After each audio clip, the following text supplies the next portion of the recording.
Maisha yangu ya baada ya kufa ninaitimbu na ninaitengeneza na itakuwa kamilifu wakati ule nitakao tambua mapenzi ya Mungu, moyo wa Mungu. Na wakati nitakapotambua ndio nitakuwa delivered katika ufalme wa giza niweze kuingizwa katika ufalme wa nuru. Nikiwa tu katika mwili. Wakati nitakapotambua yeye Mungu mmoja tu wa kweli na yeye Kristo yule aliyemtuma. Bwana asifiwe. Kwa hivyo wakati nitakapotambua mambo haya ndio nitakapoingia katika ukamilifu wa kwamba ufalme wa Mungu umetimia ndani yangu. Nikuwa ndani ya huu mwili tulio ndani yake. So ninashukuru Bwana sana kwa kufanya niweze kutambua ni mapenzi yake itakamilisha mapenzi yangu ya baada ya kufa. Acheni tuombe. Bwana wetu, katika jina lako Yesu Kristo tunakuinua na tunakubariki wewe mwana wa Mungu. Uliyetufia miaka 2000 imepita na kila kitu ukaweza kukitengeneza. Hata kama maandiko yako inasema ya kwamba uliweza kuchinjwa kabla ya msingi wa ulimwengu kuwekwa. Bwana, ninakushukuru ni kwa sababu haya yote yalifanyika baada ya mimi kuzaliwa. Baada ya wazazi wale wametuzaa, mababa wetu wa kwanza kabla hawajazaliwa. Kazi yako Bwana ilikuwa imefanyika. Uliandaa na ukaandaa mwanadamu maisha yake ya baadaye kabla hajafika katika ulimwengu. Ninakuinua Bwana Jehova Jireh ni kwa sababu pendo lako limefanya nikaweza kutambua ya kwamba kile uliniandalia wakati huo umepita. Ni pendo kuu la kunifanya Bwana nikaweza kutambua siri iliyo ndani ya neno, na ndio niweze kufafanukiwa na mapenzi yako na moyo wako, akili zako kamili ziweze kuingia ndani yangu. Asante ni kwa sababu ya kutupatia Bible ikiwa ni manual ya kile Bwana Jehova Jireh uliweza kufikiria na kukiandaa. Na ndio mwanadamu yule umempatia neema yote, umemveva kwa vitu vyote mfalme, na ukampatia mamlaka na nguvu na uwezo wa kutawalia chochote kilichomo katika ulimwengu. Ni surufisi tididai kunsintara bialete didai Father. Ninakushukuru Bwana wewe Mungu wa utukufu, ni kwa sababu yote yawezekana kwako. Asante ni kwa sababu uliweza kufanya tuweze kutambua ulimwengu sio vile tunavyouona, na hata kama ni kulingana na vile tunavyouona, tuna ulimwengu, tuna mbingu, kuna ulimwengu mwingine tunafaa kuweza kutambua. Na ndio Bwana Jehova Jireh kila mmoja wetu aweze kufurahia maisha yake ya baadaye, wakati ule Bwana Jehova Jireh tutakapofika katika enzi zako. Pokea sifa Bwana mtakatifu mwenye nguvu, wewe uishipo ndani yangu, wewe Bwana Jehova Jireh unipelekaye, wewe uniongozaye, wewe ndiye nuru kwangu Bwana, wewe ndiye mlango wa kuingilia, na wewe ndiye mapenzi yote Bwana Jehova Jireh kulingana na vile ninavyohitajika. Recresete didai consantiria brinete didai consala belonete didai consibala manete didai contiliberity. Amani yako Bwana Jehova Jireh imenajaa ndani yangu. Utukufu wako Bwana umenifunika Jehova Jireh.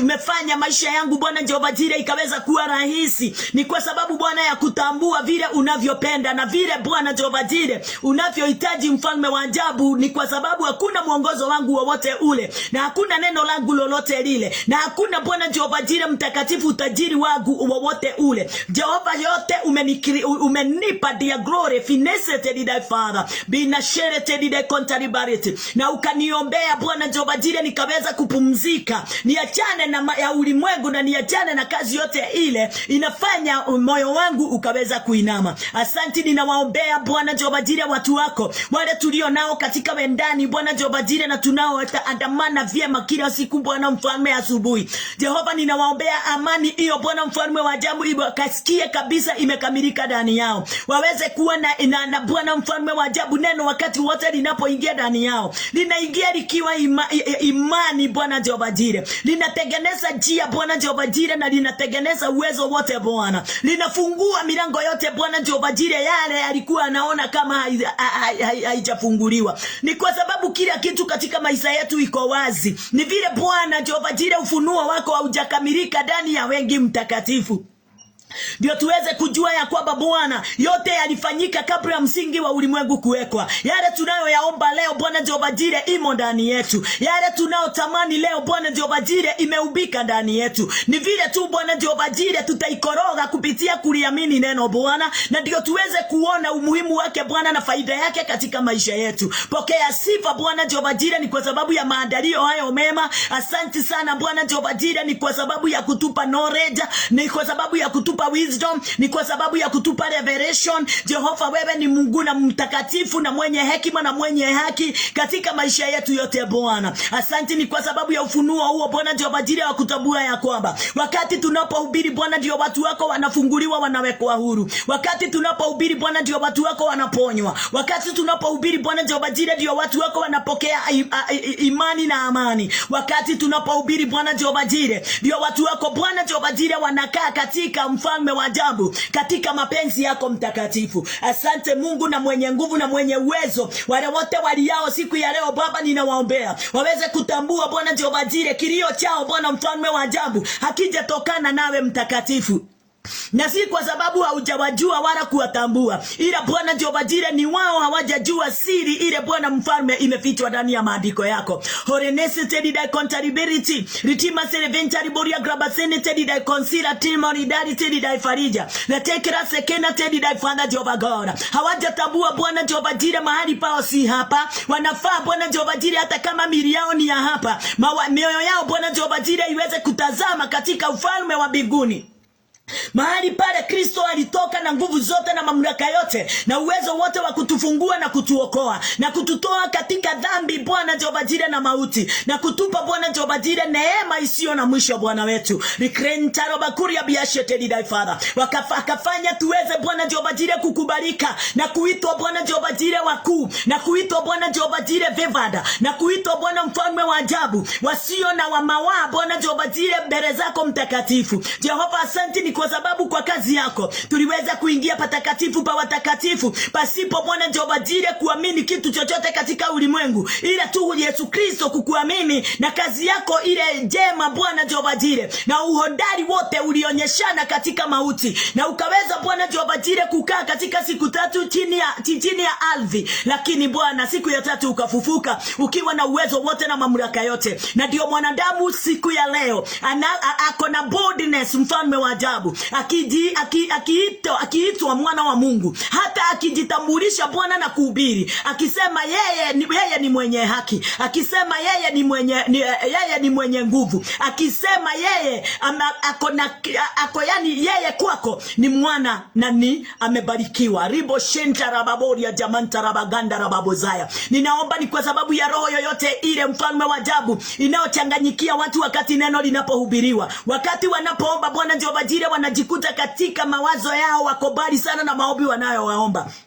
Ninawaombea Bwana kufunguliwa na waweze kuamini ya kwamba kazi yako ndani yao inafanyika vyema Bwana Jehova Jire na imekamilika. Wao Bwana hawana stress. Wao mawazo yao Bwana Jehova Jire haijafungwa. Mili yao Bwana Jehova Jire haijafungwa. Wamefunguliwa kila mahali Bwana Jehova Jire. Waendapo wakurudipo Bwana Jehova Mungu, mikono yao itabarikiwa. Nguvu zako Bwana zitatembea pamoja nao.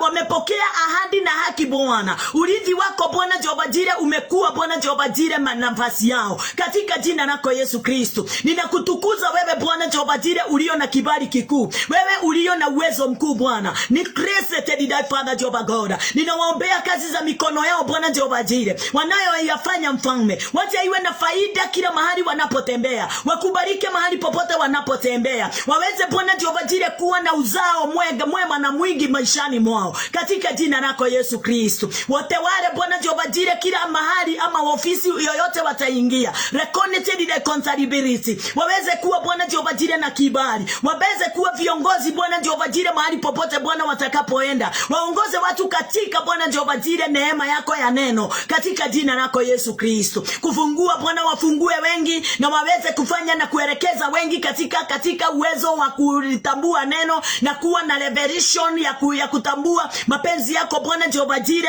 na kufanya Bwana wengi waweze kutambua mwisho wao sio kwa sababu wako na shinda, alafu Bwana Jehova Jire waweze kutambua huo sio mwisho, ila ni mwanzo Bwana Jehova Jire wa kutembea pamoja nawe. Pokea sifa Bwana wangu na Mungu wangu. Niongoze Bwana Jehova Jire wakati huu neno lako liko mbele zetu, tukienda kulinena Bwana Jehova Jire. Roho wote wa confusion, roho wote ule Bwana Jehova Jire unaojiinua juu ya neno lako Bwana na mapenzi yako, I disappointed I consider liberated I Father, katika jina lako Yesu Kristo. Chini ya miguu yetu Bwana tumeweka, ni kwa sababu mfalme wa ajabu Kristo ulisema ya kwamba umepokea nguvu na mamlaka kutoka mbinguni na umetutuma twende mfalme wa ajabu sikafanye kazi kwa miongoni mwa watu wote katika jina lako Yesu Kristo.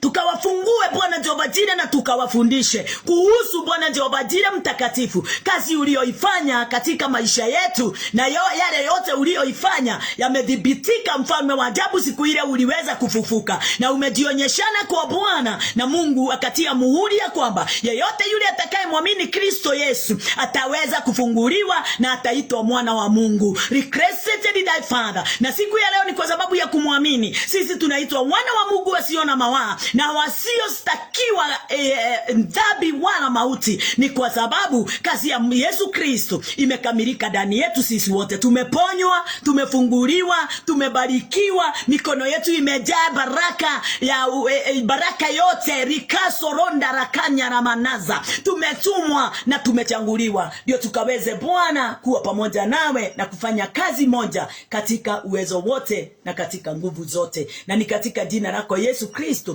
tumeomba sisi wote na tumeamini. Amen, amen, amen.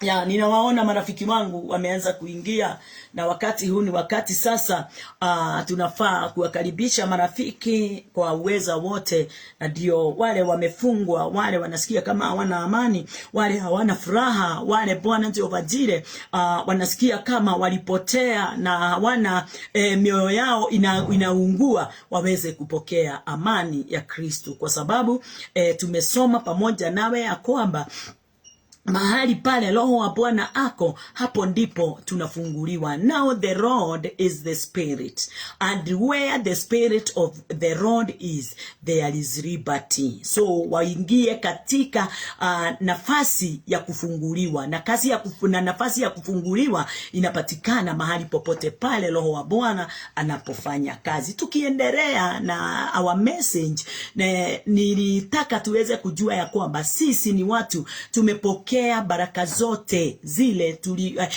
Mungu. Kile kitu moja kinanifurahisha na baba ni ya kwamba baba wakati alipokuwa anauba mtoto, ama baba hata siku ya leo physically, wakati kijana anaoa, isipokuwa tu wachache wale wa zamani walikuwa wanaoa wakijua ni nini wanafanya. Wacha waleo wanafikiria doa ni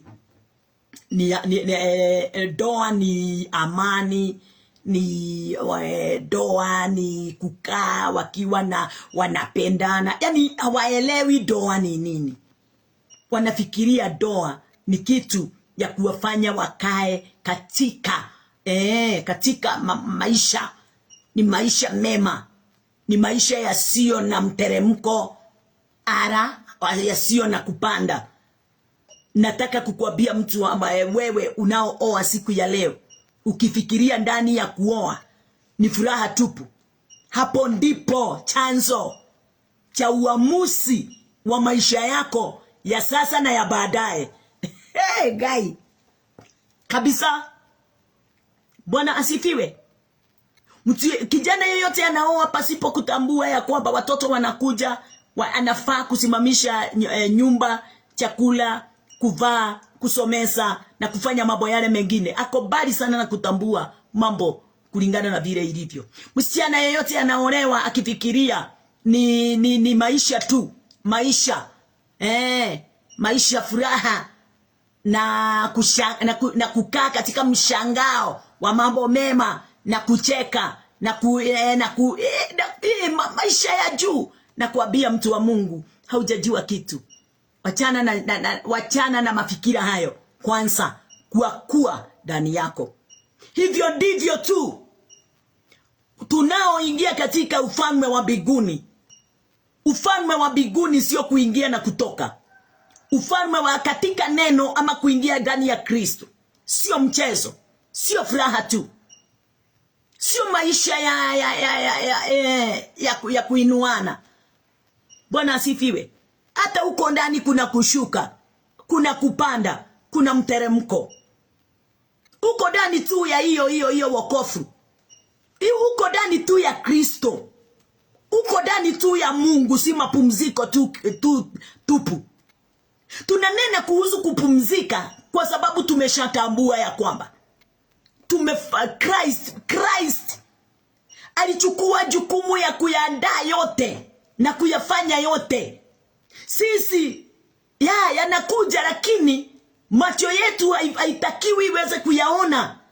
Tunafaa tu tuweze kutazama yule aliye tufanya na kutuleta na akaandaa kila kitu, ndio sisi wote tuweze kutoshelea katika nafasi hiyo. Ni kama wakati ule mwanamke amezaa kale katoto, hakana budi ile kutegemea yule mama anataka kukaua, kutegemea yule mama anakanyima matiti. Hakana budi, hakana jambo lingine lolote lile, ni kumtazamia tu huyo. Akona moyo mchafu juu yake. Haleluya. Lakini umenya kana gatimenyaga kana mami ni anyendete kana ndanyendete, giciragia no kawaida tondu kana kanini, na ithu turendo tuikareta twana tunini, no tumenye ati Ngai agitumba tumbite na wendo munene muno, nginya ona riria wari gikuini akiruta murwe niguo kia kurute gikuini kiu, nginya riria wari mwihia akituma muruguo niguo kia turute thiini wa mehia.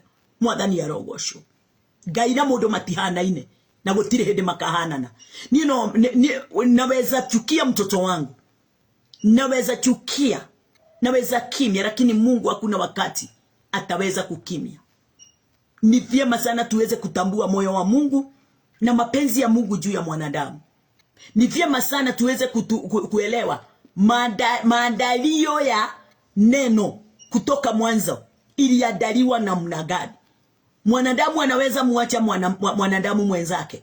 Mwanadamu mama anaweza mkataa ama mtupa mtoto wake, lakini hakuna wakati Mungu atakayepoteza hata kamoja hivi isipokuwa tukakujipoteza. Haleluya. Bwana asifiwe. Sasa asubuhi ya leo nilikuwa nasema ya kwamba kutoka mwanzo Mungu aliandaa kila kitu kwa uwezo wake na kwa hekima yake ya ajabu. Yeye Bwana akataka kila mmoja wetu aweze kumtambua kwa njia ya upendo na ya hekima ile iliyo ndani yake juu ya mwanadamu. Bwana asifiwe. Jana tulinena mambo mengi, na hii tu ni kuendelea, ni part 2. Na ninajua ya kwamba tutaweza kusaidiana mmoja kwa mwingine katika uwezo wote wa Bwana. Neno likatuambia ya kwamba siku ya jana katika Ephesians. Jana tulisoma Ephesians 1, 2, 3. Hata 4 niliguza, lakini leo ndio ninataka tuweze kuendelea na kuguziriria 4. Tukirudi katika Ephesians. Sababu Ephesians imetoshanisha, imebalance maisha ya mwanadamu katika ulimwengu na hata katika maisha yatakao kuja baadaye. Na wakati ninapo isoma hii Ephesians, ninatambua ya kwamba nimebarikiwa na baraka zote za hapa ulimwenguni na nimebarikiwa na baraka zote za mbinguni, kwa sababu katika kitabu ya Matthew 6:33, utafuteni ufalme wa Mungu kwanza na haki yake, na yale mengine tutazidiziwa. So wakati ninapoangalia ndio niweze kujua nimebarikiwa, ni neno la Bwana niliweza kulifuatilia, nikalisoma kwa moyo wa Mungu. Naye Mungu kwa sababu ya huruma zake na pendo yake ya maajabu juu yangu akanipa ufunuo. Ule ufunuo umenisaidia kutambua ya kwamba kabla Mungu aniumbe aliniandalia kila kitu ninachokihitaji. Aliniandalia chakula, mavazi, nyumba, furaha, amani, uzima. Haleluya, Bwana asifiwe. Utajiri wa magari, wa manyumba na kila kitu aliandaa. Bwana asifiwe. Akaandaa uponyaji wakati wowote ninakutana na hali ya ugonjwa katika mwili. Akaandaa aya kwamba kugojeka ndiye kupona. Mara moja ugonjwa ukiingia, ninapona mara moja. Ni kwa sababu hata yeye alifanya hiyo kazi, ndio atudhibitishia ya kwamba kama vile alipopatana na magonjwa makali katika maisha yake wakati alipokuwa hapa ulimwenguni na yote akaishinda, hivyo ndivyo na mimi na wewe tutaishinda, na tumeishinda katika jina lake. Miaka 2000 ilipita, imepita, na kuendelea miaka ingine tutaenda. Tumeshinda kifo, tumeshinda mauti, tumeshinda magonjwa, tumeshinda jambo lolote lile linalokuja kinyume na mapenzi ya Bwana. Tumeandaliwa amani, furaha, ushindi, utukufu, afya, zote tumeandaliwa, uzima. Haleluya. Mungu ametufanya kuwa great, ametufanya kuwa powerful. Bwana asifiwe. Yani ametupa kila kitu. Ephesians 1 mstari tusome 3 na 4. Wacha nirudie tena 3. Blessed be the God and the Father of our Lord Jesus Christ, who hath blessed us with all spiritual blessings in heavenly places in Christ. Mahali pale Roho wa Bwana ako, watu wanafunguliwa. Pasipokuwa ni Roho wa Bwana, nikasoma Roho wa Bwana akanisaidia, singefunguliwa kutambua wala kujua ya kwamba ati who had blessed us with all spiritual blessings. Si church na si Christians. Hakubless Christians wala church. Amebless all. Watu wote, all. Bwana asifiwe. Tumepokea spiritual blessings in heavenly places in Christ. Kwa hivyo kazi ile inahitajika tuweze kujua baraka hii hatujaipokea direct from God, lakini tumeipokea kupitia yule amemtuma. So ndiye niweze kupokea ile baraka, ni lazima niweze kuwa na uhusiano wa ajabu na upendo wa ajabu ndani ya Kristo Yesu. Ndio yale yote Kristo Yesu alipewa na baba yake, kama vile alivyosema katika kitabu ya Matthew 28:18. Ate nimepewa mamlaka, nguvu na uwezo kutoka kwa Baba huko mbinguni. Bwana asifiwe. Alinena hayo akinenea mitume ndio aweze kuwasomeza kujua akona kila kitu kile wanachokihitaji wakati wanapofanya hiyo kazi anawapa ya kwenda kuhubiri ulimwengu mzima. Na kwa sababu yeye ndiye master wao, akona kila aina, Bwana asifiwe, ya chombo kinachohitajika wakati mahali popote panapohitajika. Bwana asifiwe. Akuna uwezo wote, kila forces sitaweza kuinuka. Akona chombo cha kukomesha, kuisha, kuangusha, kungoa, hata kuua, chochote kile hakifai. So aliwatuma akiwa amewapa moyo ya kwamba hamtashindwa, na akawaambia kwamba na mjue wakati mtakapoenda nitakuwa pamoja nanyi mpaka mwisho wa dahari.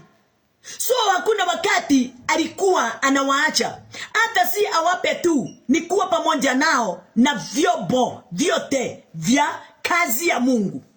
Sababu wakati tumeshaingia ndani ya Kristo, hapo ndipo vita inaanza. Bwana asifiwe. Hapo ndipo vita inaanza. Na ndio tunaambiwa na maandiko tupigane vita njema ya kiroho. fight a good fight. Bwana asifiwe. Tupigane vita nzuri njema ya rohoni. Bwana asifiwe. Vita sio ile mnaona inapiganwa huku na sema serikali. Vita ya rohoni ni wakati mtu ametambua yeye ni chombo. Yeye ni chombo isiyotambulika wala kujulikana vile kinavyofanya kazi. Sababu sisi hatupigani vita vyetu kwa mwili wala kwa walio na damu. Twapigana vita kwa wasio na mwili. Bwana asifiwe. Haleluya. Nashukuru Bwana Mungu wangu kwa kujua sio yule ninayeona, kwa kujua sio yule anayetukana mimi, lakini ni kwa kupigana na kile kinaomuinua, kile kinaompeleka afanye tabia hiyo. Huyo roho, hizo nguvu, hayo mamlaka. Bwana asifiwe. Principalities, kingdoms. Bwana asifiwe. Evil spirits. Hayo yote, demons sinao msonga, nimepewa mamlaka, uwezo, nguvu na utukufu na haki ya kupingana nazo zote katika ulimwengu wa rohoni. Kwa sababu mambo yale tunayoyaona inaopeleka watu katika hali isiyo ya ukawaida kulingana na Bwana, hayo mambo katika supernatural yanafanyika. Sio kitu inaoonekana, sio kitu unaweza kuonyeshana, sio kitu inatambulika tu na mtu wa kawaida. Oh, haleluya. Na usiye ndani ya roho wa Bwana hauwezi tabua mambo, kazi inafanyika aidha nzuri wala mbaya katika ulimwengu wa rohoni. Bwana asifiwe. So ndio tunaambiwa, na ndio neno limesema ya kwamba who had blessed us with all spiritual blessings. Hatujaambiwa physical blessings, tumeambiwa spiritual. Sababu vita ile kali na mambo yale tunafaa kuyatambua vizuri na vyema, ndio tuweze kushinda physical, tuweze kushinda physical.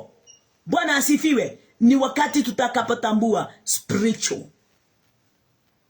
Watu wengi ndio unaona watu wanapingana, wanauana, sababu hawaelewi ni nini kinawapeleka.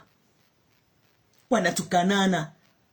Mtu anachukua bwana wa mwingine, bwana anachukua bibi ya mwingine, kwa sababu hajui ni nini kinampeleka. Na huko katika ulimwengu wa kiroho ni kazi gani inafanyika katika ulimwengu wa giza, ndio uweze kufika katika hiyo nafasi na kuchukua hiyo hatua. Kuna kitu kinakupeleka, kuna kitu kimekubeba, na ndio Bwana anasema ya kwamba ametubariki na baraka zote za rohoni. Atukuzwe Mungu Baba wa Bwana wetu Yesu Kristo, aliyetubariki kwa baraka zote za rohoni katika ulimwengu wa roho, katika ulimwengu wa roho ndani yake Kristo. Yale yote tunayoyahitaji ya rohoni tutaipokea kumpitia mwana kondoo wa Mungu. Na rafu kazi ya vita yoyote tutakapopigana, hatutapigana vita ya mwilini. Na ninakuambia mtu wa Mungu, usijaribu kwenda kupigana vita ya mwilini, vita na mwenzako. Hapana, vita yako na mwenzako inaonyeshana ya kwamba haujatambua ni nini kinachoendelea katika ulimwengu wa rohoni. Na katika wacha nikuonyeshe ya Ephesians 2. Ikia Ephesians 2 mstari wa wacha tu nianzie 1. And you are the quickened who were dead in trespasses and sins. Hatukuwa tumekufa kimwili, tulikuwa tumekufa kiroho. Hatukuwa tumekufa kimwili, kwa sababu kama ni kimwili hatungekuwa quickened, but kwa sababu tulikuwa kiroho, tulikufa kiroho. Ndio roho wa Bwana Christ Jesus, ndio Mungu alichukua jukumu ya kwenda kuwafalisha Adam and Eve. Haleluya. Kanguo ka skin, akawarudisha katika uhusiano wake, sababu ni maisha yao ya rohoni ilitatanikiwa. Sasa wacha tuone katika number 2.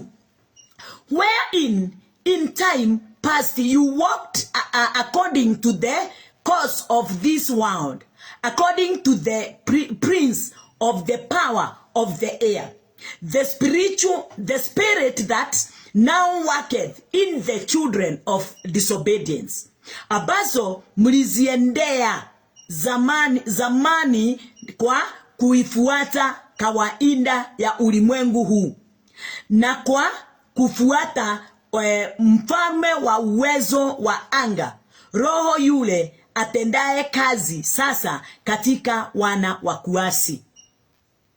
Kufika kuitwa mwana wa kuasi ni kuonyesha ya kwamba wewe haujatambua ulimwengu wa kiroho vile unavyofanya kazi.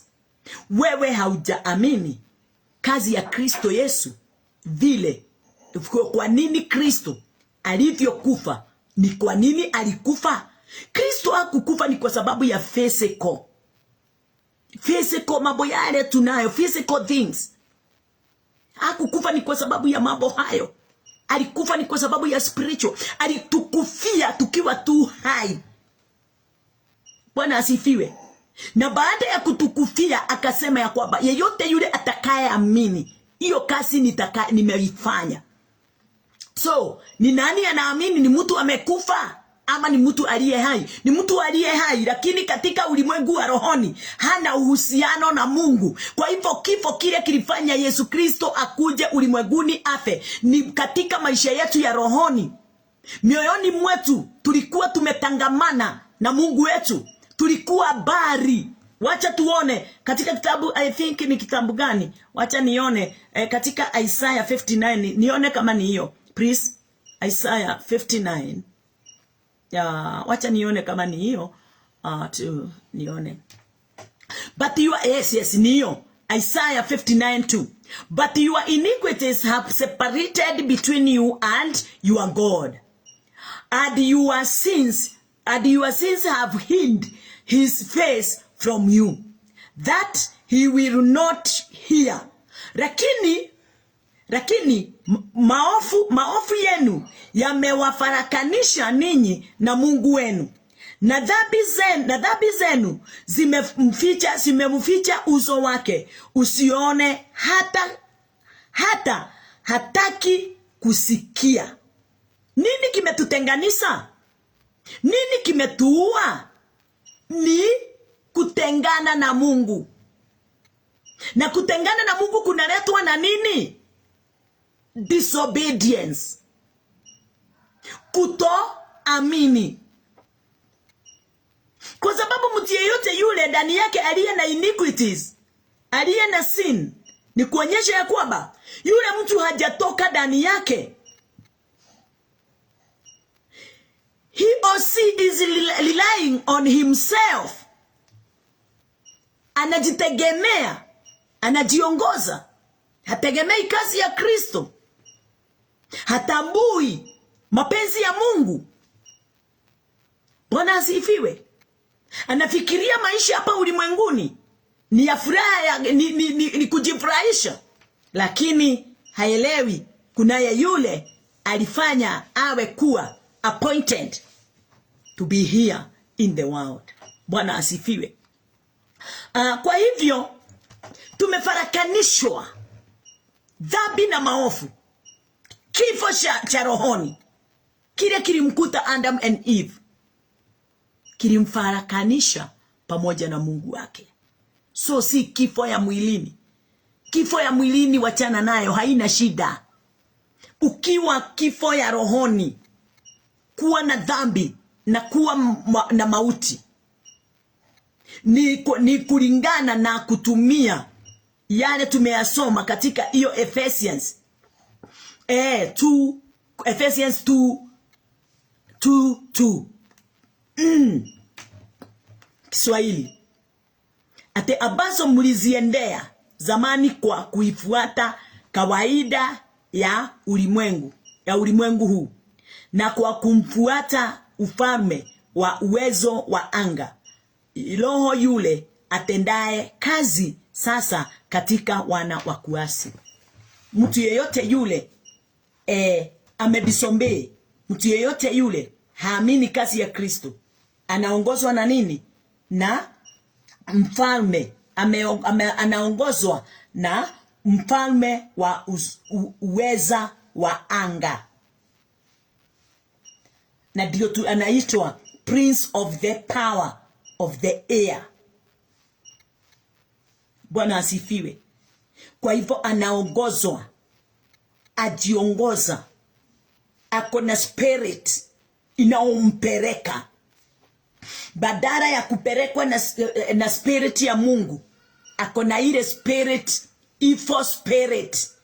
Kuna evil spirit inaombeba, inamfarakanisha na pendo la Bwana, na kazi ya Bwana, na mapenzi ya Bwana. Inamfunga, mawazo yake anakuwa damu, kutambua ya kwamba Bwana alimbariki kwa baraka zote za rohoni kabla hajaingia katika ulimwengu alio ndani yake. Wacha tuangalie pamoja. Na ndiyo jana nikaweza kusoma kunena nikisema ya kwamba jana tuliweza kufikisha huko 2-3, lakini leo nimekwambia nimeanzia 3. Sasa tutateremuka katika hiyo Ephesians 1. Tumeteremuka, na ninataka kusema ya kwamba kwa sababu ya watu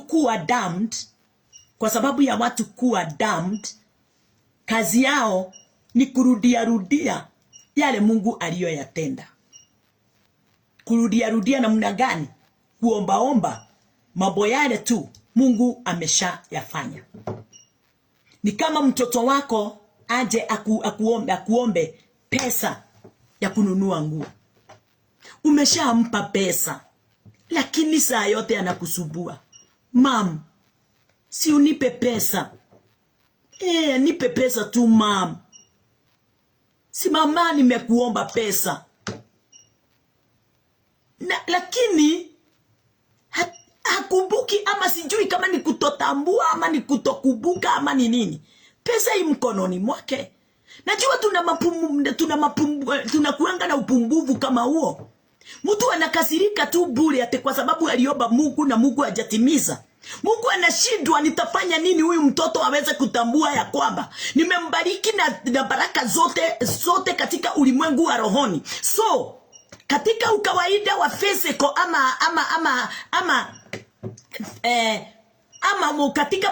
katika maisha ya kimwili, ni yeye ajue vile hiyo spiritual blessings vile itakavyo fanya physical blessings siweze kuonekana. Bwana asifiwe. Kazi ya Mungu ni ya rohoni.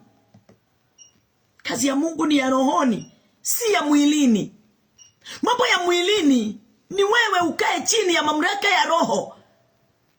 Bwana asifiwe. Kwanza utafute ufalme wa Mungu na haki yake. Haya mengine yote yatajinua, yatajionyeshana, yatamea.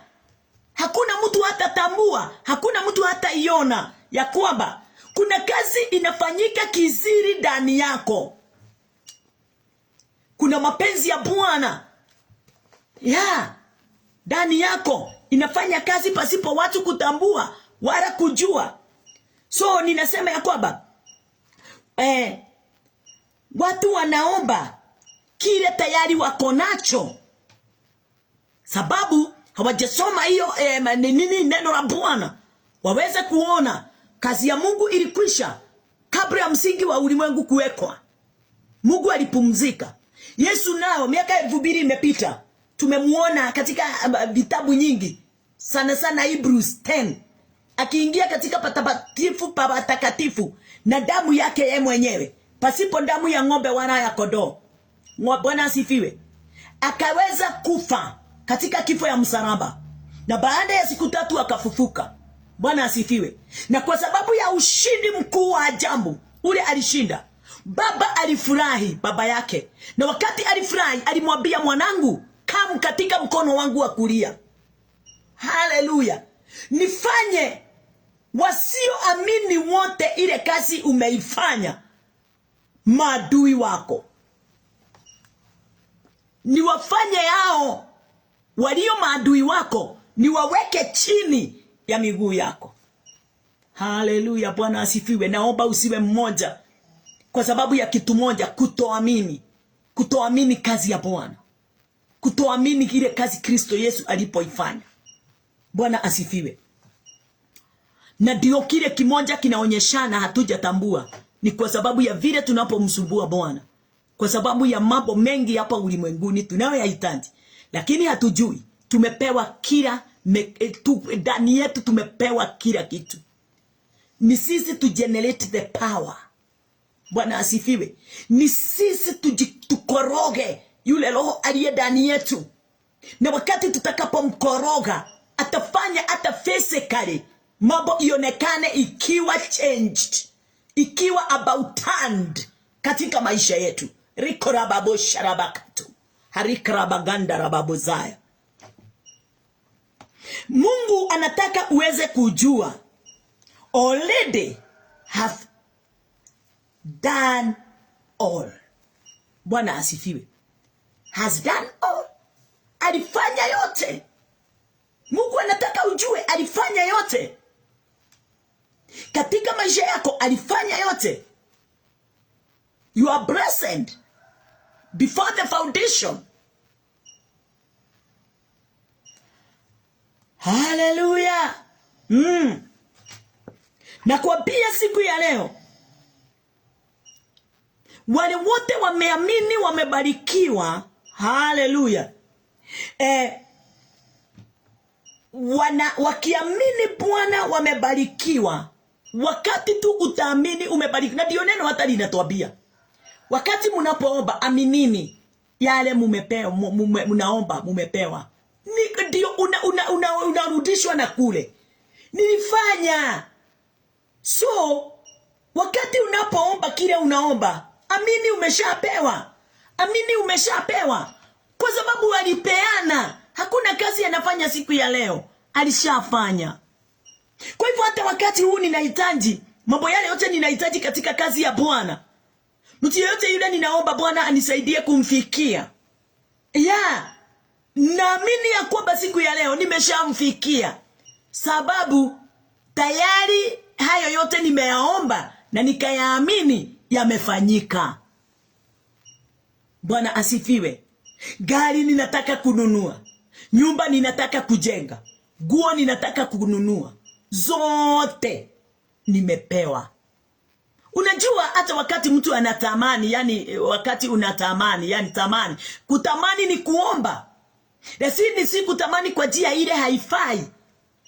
Kutamani kuzuri kunaelekeana na jambo linaweza kukuinua wewe katika maisha yako ya rohoni na kuinua mwingine. Bwana asifiwe. Haleluya. Na hii ni shida moja na ni kidoda kikali sana kinakuanga nasi. Tunaamini tumefanyiwa wakati tumeona. Na ndio tunafaa kushukuru wakati hata kabla hatujaona kile tumeomba. Bwana asifiwe. Haleluya. Kama saa hii kuna mambo ninataka, kama vile neno linasema ya kwamba katika kitabu ya Isaya 43. Bwana asifiwe. Ya kwamba ati nitatenda jambo jipya na simtaliona sasa hivi. Ati Mungu ndiye anasema, kabla ya Yesu Kristo kuja alisema ya kwamba ningwe kodo unge mweru na ithe mutigokiwona oro leu hoyaga no nduhana uguo. Mwathani thengio ni tondu ni weka undu mweru o leu. Undu ucio Mwathani ndahoya ni wawika. Eni ukire thiini wakwa. Nejue kuri andu aingi ni uritu ndiraria na no ungiikara unyihite kiugo-ini kia Ngai ni ukakinya kahinda ga kumenya ni atia ndungata cia Ngai iria cietitwo na igatumwo ciaragia. Mwathani arogocwo. Kwa hivyo Wacha kuamini tu wakati umeona, wakati umeguza. Sababu tayari kile umeguza na kile umeona kilipeanwa kabla wewe haujazaliwa. Kilikuwa kimehesabiwa kabla ya wewe kuzaliwa. Kazi unayoihitaji imepeanwa. Ni bidii yako sasa uingie katika ile kazi. Bwana asifiwe. Na wakati mwingi wacha nikwambie, tunaua kazi zile tunazosifanya kwa midomo yetu. Hiyo ni jambo moja hata kwangu ilikuwa ilikuwa yani inafanya kazi. Bwana asifiwe. In everything, even hearing is already done. Bwana asifiwe. Wacha tuangalie huo mstari wa Ephesians 1:4. Akasemaje? According as he had chosen us in him before the foundation of the world, that we should be holy and without blame before him in love. Bwana asifiwe. Kama vile alivyotuchagua katika yeye kabla ya kuwekwa msingi ya ulimwengu, ili tuwe watakatifu, watu wasio na hatia mbele zake katika pendo. Ya tumechaguliwa sisi, mimi na wewe. Ametufanya. Bwana Yesu asifiwe. Ametufanya. Na ndio tuendelee na kutambua na kujua na kufanya hayo yote ametufanya iweze kuonekana. Ni lazima tuamini. Bwana asifiwe. Wakati wowote unapojikuta unaambia Mungu, Baba nifanyie, heal me, bless me, show me your love, show me the way. Ayayayaya. Hiyo yote unafanya ni kuonyesha ya kwamba haujaamini. Haujasoma manual. Haujasoma Biblia, neno la Bwana ndani ya Biblia ukalitambua. Ndio uweze kusimama na kusema, asante Bwana, ni kwa sababu you have done everything. Bwana asifiwe. At it's already inside you. Iyo yote. Hata wakati huu mnaona ninaongea, kiria gĩothe ndĩrenda nginya mĩaka ĩrĩa mbere yakwa gĩthĩ-inĩ wakwa nĩ niĩ generate, nĩ niĩ menye ũrĩa gĩkuoneka gĩthĩ-inĩ wakwa, nĩ niĩ menye ũrĩa gĩkuoneka na njĩra ya wĩtĩkio. Naguo wĩtĩkio ũcio nĩ ũrutithie wĩra, tondũ maũndũ mangĩ nĩguo moneke ninahitaji kuwa katika jambo ninalolifanya. Watu wengi wanaomba Baba chakula, na chakula neno linasema tumepewa, lakini wako kwa kitanda. Mashamba yao imemea majani.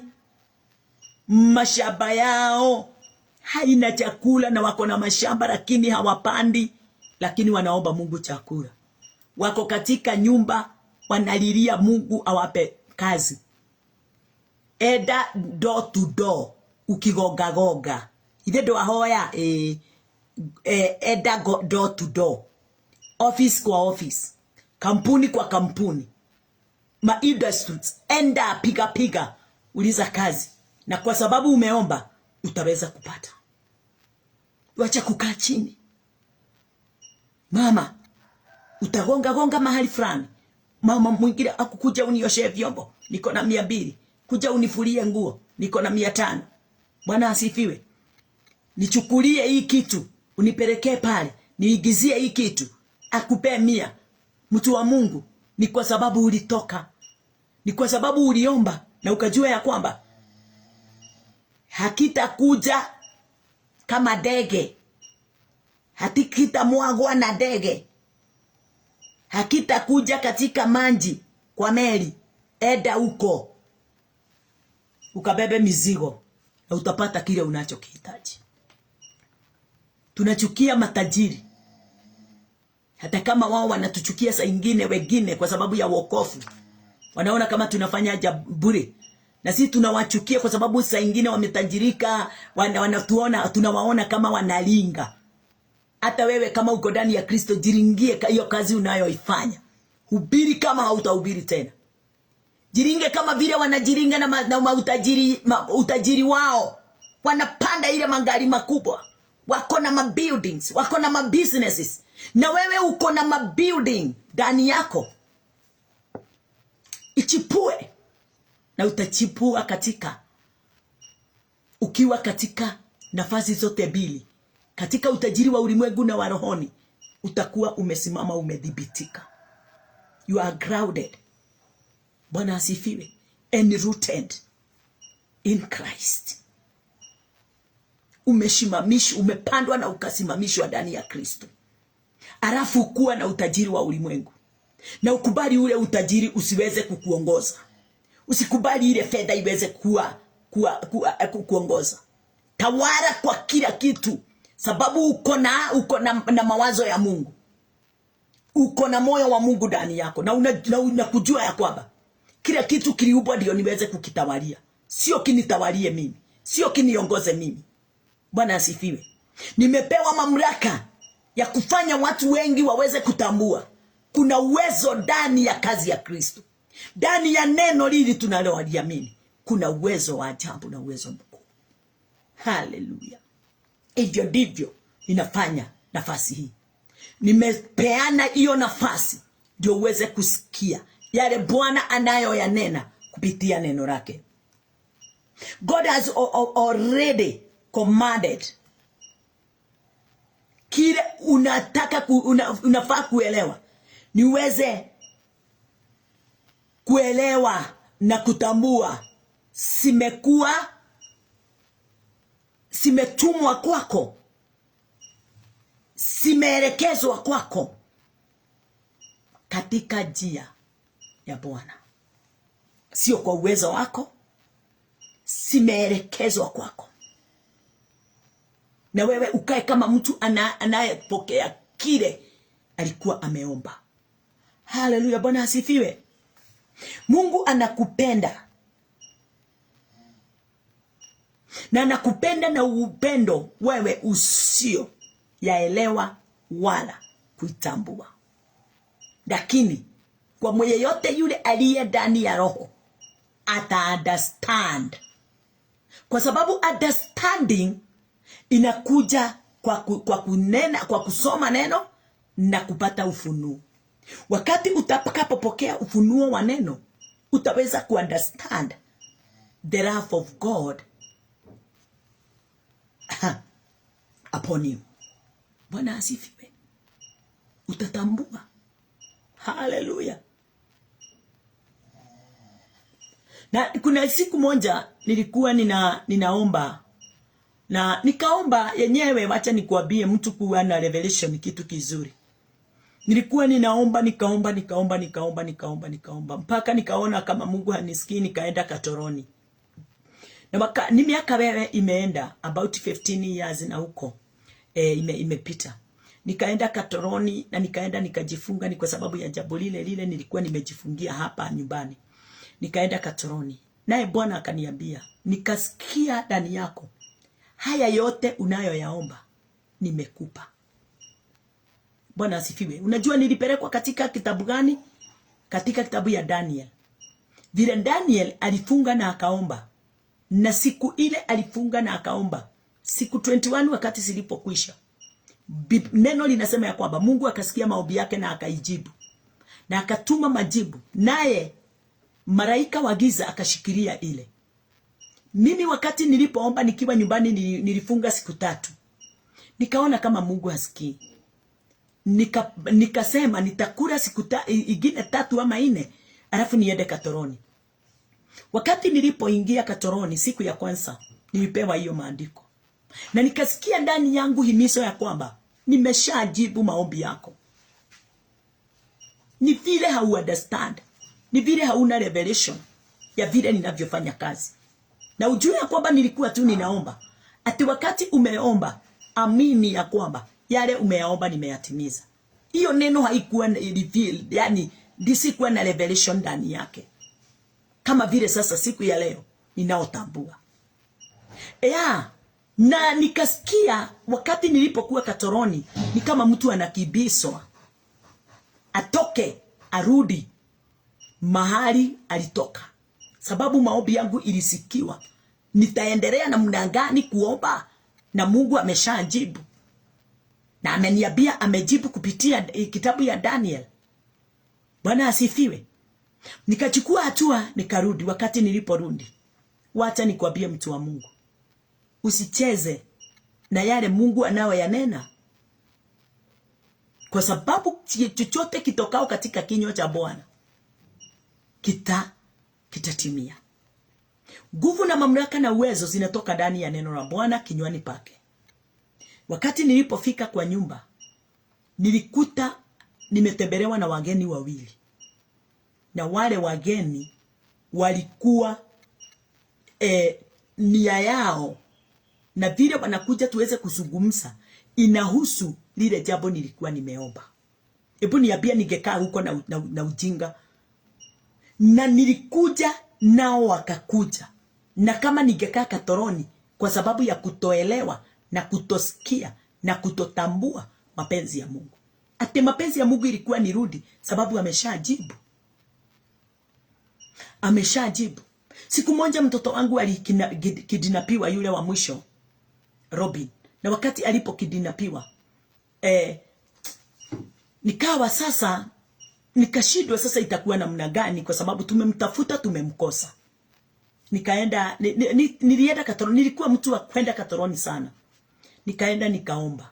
Na wakati nilipokuwa kwa ile room, kwa sababu kuna rooms zile watu wanaombea mtu mmoja mmoja ama group, mkiwa kama mmeenda kwa group. Nikasikia nikiambiwa, ule mguu ulikuja ukamchukua, ndio ule mguu utamrudisha. Bwana asifiwe. Na nikasikia sauti ndani yangu, hata kabla haujafika kwa nyumba utasikia jambo jipya, na itasikika tule. Sikukaa Katoroni tena. Nilimaliza tu siku 2 na nilikuwa ninaenda kufunga 7. Nikarudi. Na wakati niliporudi, nikiwa Machakos, nikapigiwa simu, nikaambiwa mtoto amepatikana. Bwana asifiwe. Na wacha simu, hata sio simu ilipigwa, ni kwa sababu ya kuzoea kusema simu sai. Kukatumwa mtu. Kulitumwa mtu. Wakati huo nilikuwa kanisa town. Na yule mwanamke alitumwa. Kabra. Nikiwa Machakos nikitafuta ngari. Ndio, unajua kuna tugari tule tunaletanga mtu Machakos. Nikiwa Machakos town, nikienda kupanda gari ya kukuja sasa Nairobi. Naye yule alikuwa ametumwa na pastor mmoja sana ninampenda, na sitamtambulisha hapa. Walikuwa na bwanangu na watu wale walikuwa wanamtafuta wakati nilipoenda. Wakamtuma yule msichana. Yule mama ni msichana, alikuwa msichana. Wakati tu nilishuka gari, na yeye akashuka. Sasa naye achukue za kwenda Katoroni Prayer Center, na mimi nimeshuka za Katoroni Prayer Center niweze kuingia gari za kwenda za kukuja Nairobi. Tukakutana, tukasalimiana kwa sababu tulikuwa washirika pamoja. Akaniambia hata nimetumwa kwako. Nikamwambia na nani? Akaniambia na pastor na kina husband wako. Nikamwambia kwa nini? Mtoto amepatikana. Akaniambia mtoto amepatikana Githurai, ndiye ameenda kuchukuliwa. Haleluya. Haleluya. Vile tu niliambiwa nikiwa kwa room. Bwana asifiwe. Atapatikana leo. Ati nitatenda jambo jipya, na si itagundulika sasa hivi. Bwana asifiwe. Bwana asifiwe. Na wakati huo nikamshika nikasikia kuanguka na unajua ni kama pale Machakos masakweno ya yorete ando. Tukapanda gari haraka, nikarudi kufika kwa nyumba hivi. Unajua nilikuta nini? Gari pickup. Mtoto wangu alikuwa ameweka, na kwa sababu kijiji yote siku 3 ilikuwa kazi yao ya kumtafuta. Nilikuta watu wamepanda gari juu, watu wanapiga duru, watu wanafurahi, watu wanafanya yote, na gari ilikuwa kwa vile watu wali hang nayo sana, wakaingia ndani, wengine wanaifuruta wakitaka kuona mtoto. Gari ikainama, ikakaa kama imerara na pande moja. Mimi nami nimefika. Haya. Ni furaha kiasi gani kwa kuona Mungu. No uri kusio getoma ojigwithia we ugejigwithia atia tabautire. Mimi nakumbuka kama vile Musa aliambia wana wa Israeli, kumbukeni yale Mungu alimfanyia wakati mlikuwa pale katika utumwa. Alipigana vita na akafanya miujiza mikali sana kunipitia. Ndio nyinyi mweze kutoka katika utumwa. Alafu mnakuja hapa kongethia. Niadi kongethia. Sitangethia. Wacha ningetherie kule sijatabua vyema ate nimengethia. Dirikana gethu. Haleluya. Ninajua goko ndodutetwo. Mimi najua kuna mambo katika ulimwengu ya kiroho sikuwa ninayatambua, lakini Mungu amefanya sasa hivi wakati animenipa roho wa ufunuo katika kazi yake. Sasa niko katika nafasi ya kutambua ukuu, yani unene wa Bwana. Hauwezi elezeka, hauwezi tabulika na mtu wa mwilini, hauwezi tabulika na mtu asiyejua ya kwamba ati amebarikiwa na baraka zote za rohoni. Kila kitu kimefichwa ndani yake. Haleluya. Ni wewe uweze kutayarisha nafasi ya kufanya hayo mambo yote iweze kuonekana, kusikika, kuguzika. Lakini imefichwa katika spiritual ndani yako. Hayo yote unataka imefichwa ndani yako.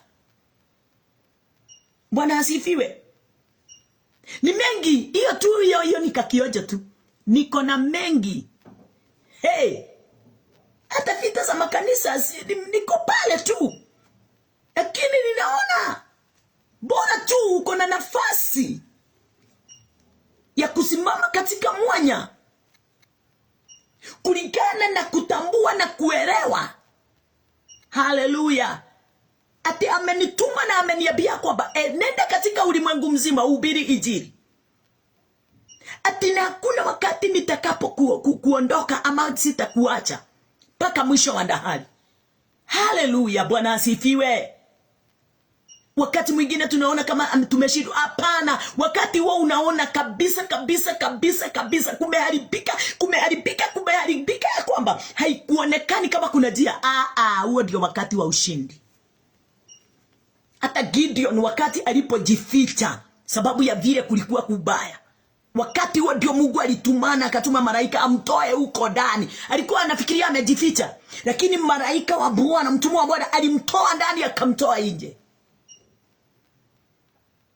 Tatujajificha uso wa Bwana, sababu anasema sitakuacha. Wewe uko katika neema, na wewe unaamini kazi yake, na wewe unafanya kazi pamoja naye, hakuna wakati atakuacha kamwe. Bwana asifiwe. Kwa nini tunaona kama tumeachwa? Sio Mungu ana switch off mapenzi yake juu yako. Wewe ndiye una switch off ama unasimama katika ile njia ama station ile Mungu hapiti. Nikienda hapa chini kwa gari za kwetu, niseme nataka gari ya Murang'a direct, nitarara nishinde, nishinde, hata kukufia naweza kufia hapo. Lakini wakati nitakapojua ya kwamba ni lazima ni connect kutoka Kayole mpaka town, nikienda town ni connect again, safari yangu itakuwa rahisi. Ama nishike hapa na gari yako ama yangu, nataka kwenda Murang'a, alafu niende pande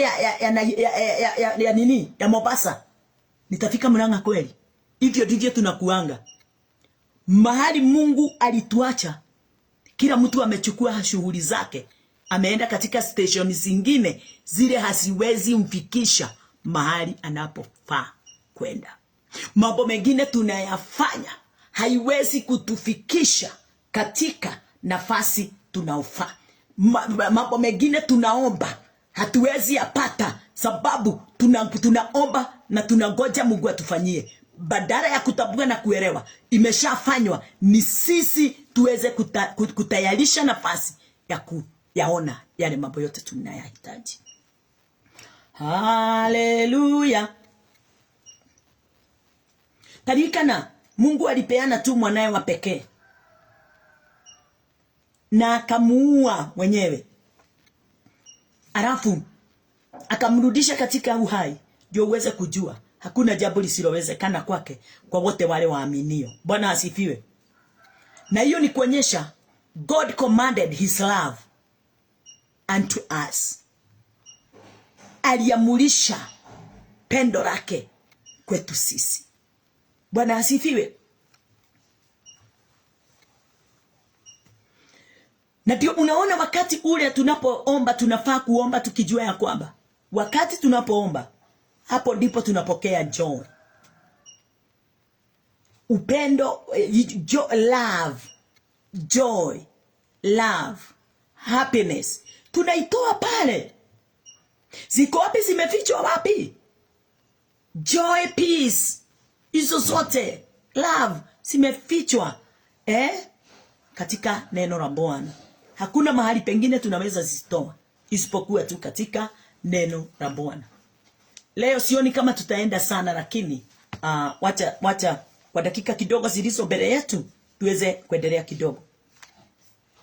Na wakati ule tunajikuta katika hiyo nafasi, wakati tunasoma neno, wakati tunaliamini neno, wakati tumekuwa na ufunuo wa neno, hapo wakati sasa tumeanza kuona wema wa Bwana, fullness of God imeanza kuingia ndani yetu. Joy, peace, love, tukiziona zimeanza kujiumba ndani yetu, tuweze kujua ya kwamba kuna mahali tumesimama, mahali panapo wema wa Bwana unapofanya kazi. Bwana asifiwe. Kwa sababu watu wengi sana hawajaamini upendo wa Bwana unaingia kwao namna gani. Wengi wanafikiria upendo wa Bwana unaingia kwao kwa sababu ya kuwapa fedha, kuwapa watoto, kuwapa waume, kuwapa wake, na kuwapa magari na manyumba, na kuwatajirisha kifedha, na kufungua mabiashara, na kuwa na mabank, yani yako na pesa ndani ya bank, mambo kama hayo. Hapana, hayo yote sio kile kinaonyeshana upendo wa Bwana kwetu. Upendo wa Bwana unaonyesha unajulikana kwetu wakati kazi ya Yesu Kristo imetabulika ndani yetu na tukaweza kuamini, tunaanza kuzaa mazao kulingana na supernatural ways. Katika kitabu ya John 4:24, fikiria hiyo ndio tutaendelea na kuimaliza nayo. John 4:24 inasema,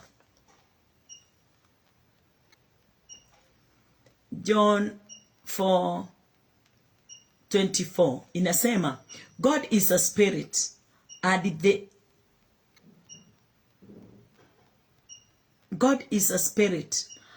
they that worship in him must worship in him in spirit and in truth. Mungu ni roho, nao amwabuduo yeye imewapasa kuabudu katika roho na kweli. Bwana asifiwe. Na inasema ya kwamba wale wote wanaomwabudu Bwana watamwabudu katika roho na kweli. Kwa hivyo katika Bwana hakuna vitu zingine. Yesu ndiye alikuja tu na ukweli na uzima. Kwa hivyo ukweli katika Kristo, na unaonekana kwa njia ya kumwabudu katika hiyo nafasi. Bwana asifiwe. Na wakati wote unafaa kuwa na spirit, Holy Spirit ndani ya moyo wako.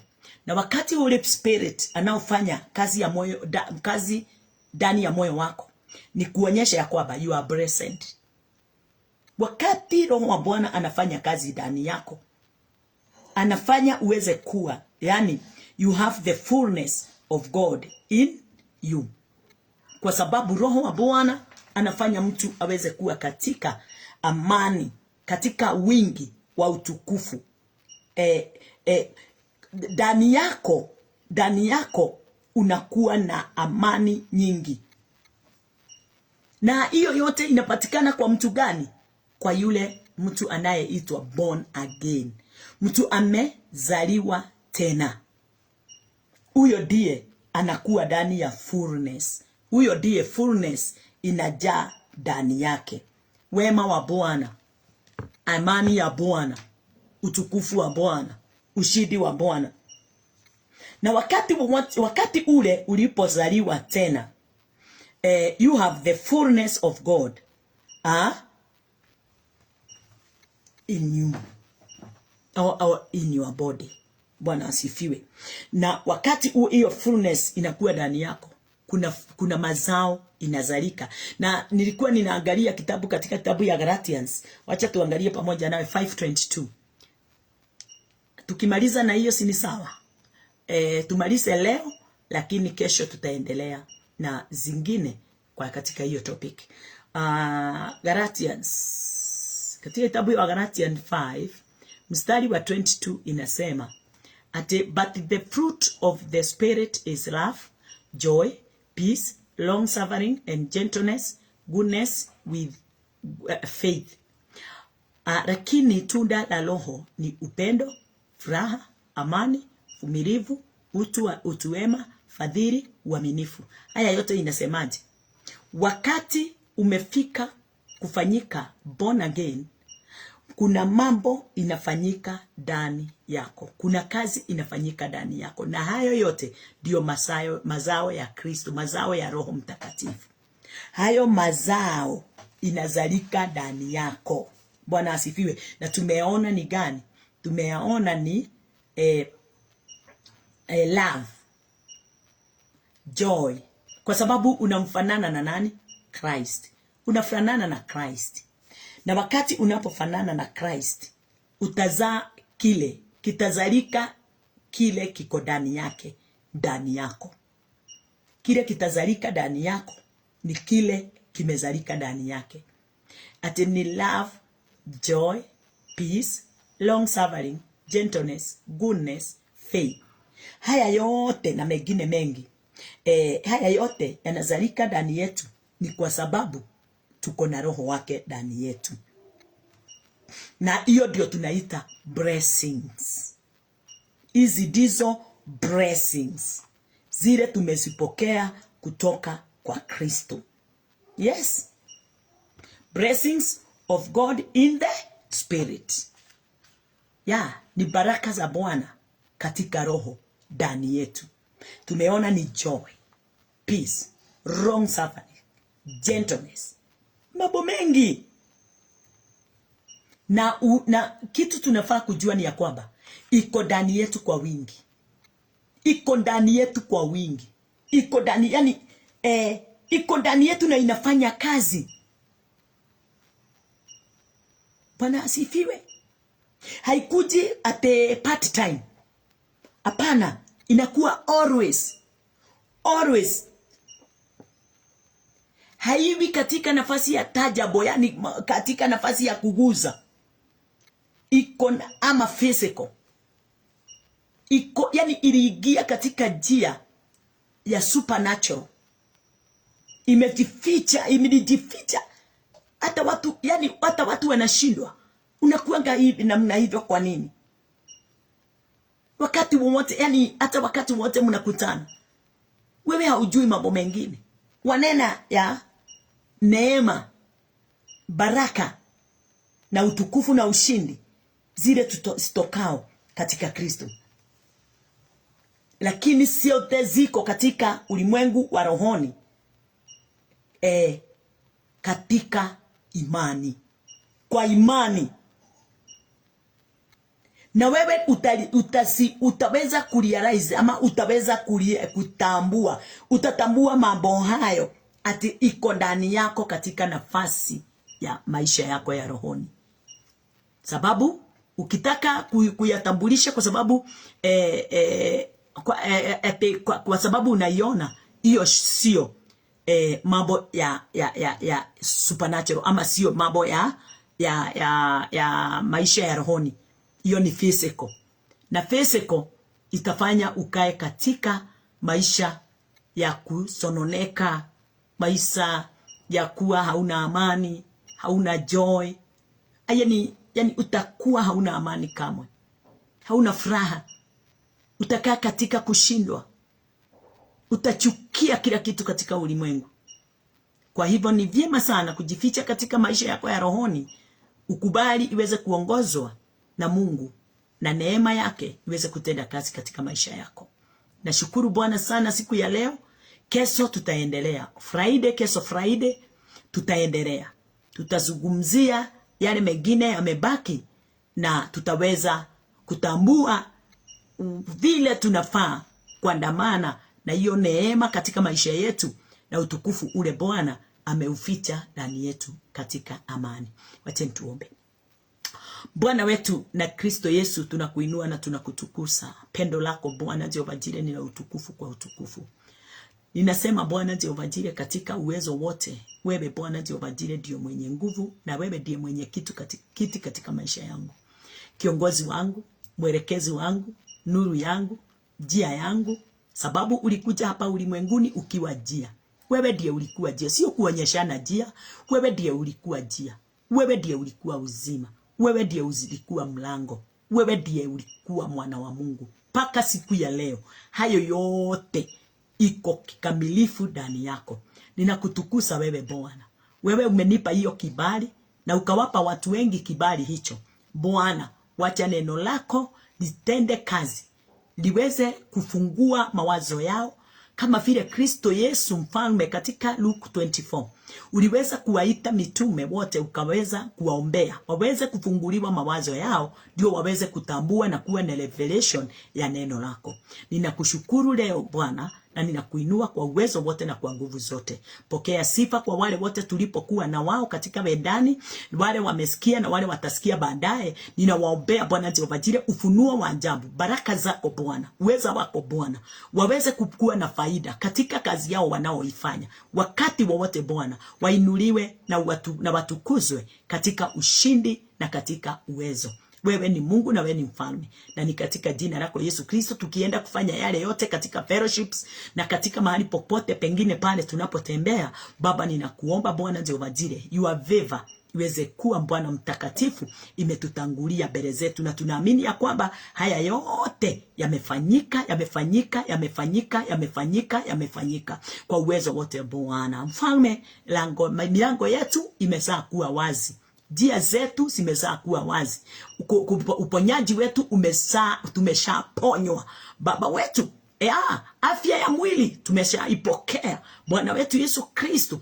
Maisha yetu imeshabadilika, pamoja na familia zetu, pamoja na waume wetu wale wametuoa, pamoja na watoto wetu wale Bwana Jehova Jireh tumezaa, pamoja na wake wetu wale tumeoa. Intaliti barinete sikromasete dida Father. Asante kwa sababu ya kanisa, wale wote walio wa ibada ya kumuinua Kristo Yesu, ninawainua na ninawaombea utukufu na neema. Makanisa yetu yote mahali popote walipo, Choka, Murang'a na hata Mwea, ninaomba na hata Nairobi, Bwana Jehova Jireh, kazi yako iendelee kufanyika ya ajabu, na tuhubiri sisi wote utukufu na uweza ule Bwana Jehova Jireh umepatikana ndani ya Kristo Yesu, kwa mamlaka yote ya kufa kwake, kuzikwa kwake na kufufuka kwake, na siku ya tatu akaonyeshana ushindi mkuu na kujionyeshana kwa Baba. Na sasa tumepewa kibali nasi kwa sababu ya kumwamini, tunakaa katika uwezo wote ule Bwana wetu Yesu Kristo aliye nao. Asante ni kwa sababu siku zote na wakati wowote upamoja nasi. Haleluya, viva yako Bwana. Haleluya Bwana Jehova God, tumeipokea katika jina lako Yesu Kristo tumeomba na tumeamini. Amen, amen. Amen. Bye, tuonaneni. Wale tunaonana, wale tutaonana kesho Sunday. Siku zote. Amani iwe pamoja na